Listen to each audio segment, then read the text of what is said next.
Players भी responsibility लेना चाहिए, हर्ट होना चाहिए कि हम हारे हैं। जब तक वो नहीं होगा ना तो फिर नहीं चलेगा।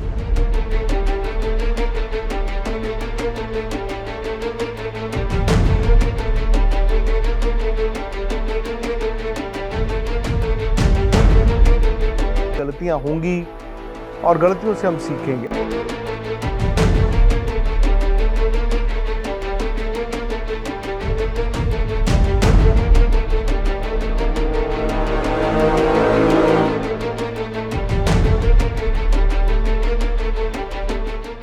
भारत बहुत ज्यादा रिजिड है अपने प्लानिंग्स को लेकर। गेंद है ही नहीं पुल शॉट मारने की, तब उसको वो नहीं मार सकते। स्पिनर के सामने हमारे पास कोई विकल्प है नहीं। हम ना 10 साल से हार्दिक पांड्या का रिप्लेसमेंट ढूंढ पाए और ना ही हम जसप्रीत बुमराह का भी रिप्लेसमेंट ढूंढ पाए। शिवम दुबे को आप कैसे सोच सकते हैं ऊपर भेजने के लिए, जो आपके पास तिलक वर्मा है? जब तक आईपीएल में से इम्पैक्ट प्लेयर नहीं हटेगा तब तक भारत को वो ऑलराउंडर जो चाहिए वो नहीं मिल सकता। सवाल क्या उठ रहा है कि अडेप्टेबिलिटी जो होनी चाहिए तो वो देखने को मिली नहीं है। और मैच के पहले ना प्लानिंग थी ना मैच के दरमियान आपको प्लानिंग नजर आई।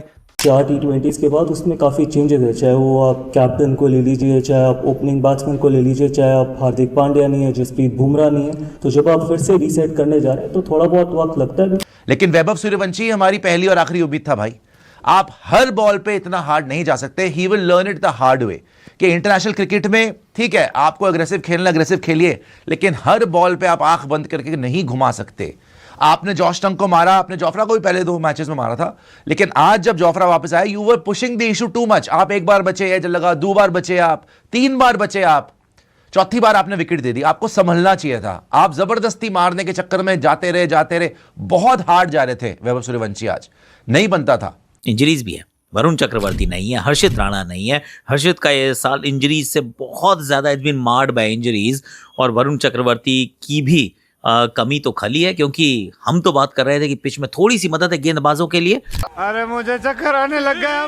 संजू को अब रात को कोच कह रहा है, आज वो जो गौतम गंभीर था, मैं आके बोलने लगा था, गौतम गंभीर वो कह रहा है कि बस फॉर्म देखी गई है। फॉर्म क्या मतलब? उस बंदे ने अभी T20 वर्ल्ड कप में प्लेयर ऑफ द टूर्नामेंट है, 3 मैच जो मोस्ट इंपोर्टेंट थे उसमें रन किए हैं, फिर आईपीएल के अंदर सेंचुरीज की हैं। उसके बाद सिर्फ 3 मैच में नहीं चला और आपने निकाल दिया। अगर फॉर्म देखनी फिर तिलक वर्मा की भी देख लो। मैं नहीं कह रहा कि वो बुरा प्लेयर है, बट अगर आपने एक फार्मूला लगाना है तो फिर बाकी में भी लगाओ। संजू पे क्यों लगाना है? संजू को तो वर्ल्ड कप में भी नहीं लेना चाह रहा था, वो तो एक अनफॉर्चुनेट हुआ रिंकू सिंह के साथ, तो उसको ले लिया, वो फिर प्लेयर ऑफ द टूर्नामेंट निकला। मतलब इंडिया में क्रिकेट टैलेंट इतना ज्यादा है, अदरवाइज अब ये चीजें खराब हो रही हैं जिसलिए रिजल्ट आ रहे हैं। मैं इसलिए तो कह रहा हूँ they are following Pakistani footprints. मेरा तो इतना लाइफ खराब हो गया है, इतना लाइफ खराब हो गया है। आज मैच के बाद श्रेयस अय्यर आए यार, उन्होंने बोला कि हमारी टीम ट्रांजिशन फेज में है। ये इंडिया की T20 टीम ट्रांजिशन फेज में है। उन्होंने कहा कि गलतियां होंगी और गलतियों से हम सीखेंगे। अभी तक इस पूरे दौरे पे आयरलैंड और इंग्लैंड में इंडिया ने कुछ भी सीखा नहीं है। पर मेरा सवाल यह है, ट्रांजिशन किस चीज़ की यार? ये T20 टीम में आपकी कौन सी ट्रांजिशन है? इंडिया पिछले 2 वर्ल्ड कप्स जीता हुआ है भाई। अभी जो वर्ल्ड कप इंडिया जीता था, ज़्यादा मेजॉरिटी ऑफ प्लेयर्स तो इस टीम में है। सूर्य कुमार यादव को आपने टीम से निकाल दिया, हार्दिक पांड्या और बुमराह को आराम है, ठीक है ना? तो ये 3 प्लेयर ही तो नहीं है। संजू सैमसन को आपने 11 से बाहर किया हुआ है। सो आप, मुझे समझ नहीं आता कौन सी ट्रांजिशन की बात कर रहे हैं भाई। ठीक है, मैं मानता हूँ कि तैयारी होती है, एक्सपेरिमेंट्स होते हैं। अब 2028 तक कोई ऐसा मसला नहीं है, T20 में फोकस वनडे पे रखना है, but the way of playing, the quality of cricket, वो ऐसे थोड़ी हो सकती है कि आपने बिल्कुल ही हथियार ही डाल दिए। That's the point. अब मुझे पता है कि बहुत सारे कमेंट में कहेंगे आप अपनी टीम का हाल देख ले भाई, वो हम रोज देखते हैं, हमें उसकी आदत है।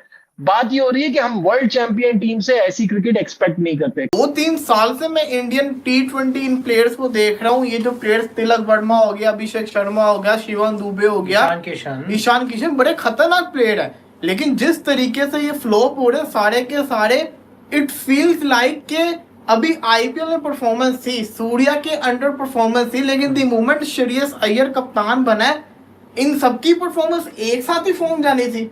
ये दिमाग में आता है ना, मतलब कि सबके सबका एक साथ ही फॉर्म चली जाना, ये क्वेश्चन मार्क साबित होता है। हमको मारो, हमको जिंदा मत छोड़ो सालो। T20 में कौन सी ट्रांजिशन है? मैं ये मान सकता हूं श्रेयस अय्यर द कैप्टन के लिए ट्रांजिशन है, क्योंकि वो इस फॉर्मेट में इंडिया की टीम से बाहर थे, वो इस फॉर्मेट में आए। ये कोचिंग स्टाफ के लिए कौन सी ट्रांजिशन है, ये टीम के लिए कौन सी ट्रांजिशन है, मुझे नहीं समझ आता। 2 प्लेयर मैं जरूर मानता हूं, एक वैभव सूर्यवंशी और एक प्रिंस यादव, जो अब क्रिकेट में दिखने शुरू हुए हैं, इंटरनेशनल क्रिकेट अब खेलना शुरू हुए कुछ महीने पहले। बट द फैक्ट इज बाकी तो अरसे से खेल रहे हैं। और जो लोग आप कह रहे हो कि ट्रांजिशन है, आपको मैं नाम लेता हूं, क्या अभिषेक शर्मा ट्रांजिशन में है? ईशान किशन इतना इंटरनेशनल क्रिकेट ट्रांजिशन में है? इवन श्रेयस अय्यर के पास बहुत क्रिकेट का तजुर्बा है। तिलक वर्मा क्या ट्रांजिशन के दौर में घूम रहे हैं? यार अकेला श्रेयस अय्यर रन बनाता रहा, किसी ने उसका साथ नहीं दिया।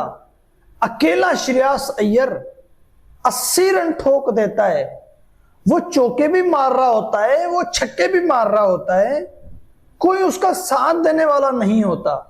और नतीजा क्या निकला? इंडिया ने मैच भी हारा, सीरीज भी हारी। जो इंडिया की टीम 3 साल से कोई सीरीज नहीं हार रही थी, उसने बैक टू बैक दूसरी T20 सीरीज जो है कि गवा दी।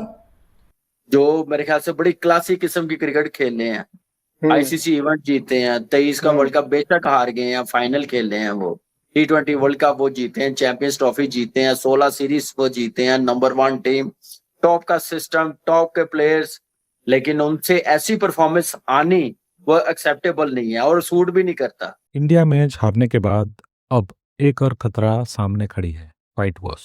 लेकिन सवाल यह है कि लास्ट मैच से पहले टीम इंडिया में बड़े बदलाव देखने को मिल सकता है। लगातार खराब परफॉर्मेंस के बाद कुछ प्लेयर्स के जगह पर सवाल उठने लगे हैं। फैंस सोशल मीडिया पर चेंजेस की डिमांड कर रहे हैं और टीम मैनेजमेंट भी शायद कुछ टफ डिसीजन लेने के मूड में है। सबसे बड़ी दिक्कत बैटिंग में रही है। टॉप ऑर्डर प्रेशर में टूट गया, मिडिल ऑर्डर कंसिस्टेंसी नहीं दिखा पाई और बॉलिंग भी क्रूशियल मूवमेंट पर इम्पैक्ट नहीं दिखा पा रही है। अब रिपोर्ट्स एंड क्रिकेट एक्सपर्ट्स के मुताबिक लास्ट मैच में एक नया स्ट्रेटेजी और कुछ फ्रेश फेसेस देखने को मिल सकते हैं। लेकिन सबसे बड़ा सवाल यह है, कौन होगा आउट और कौन पाएगा मौका?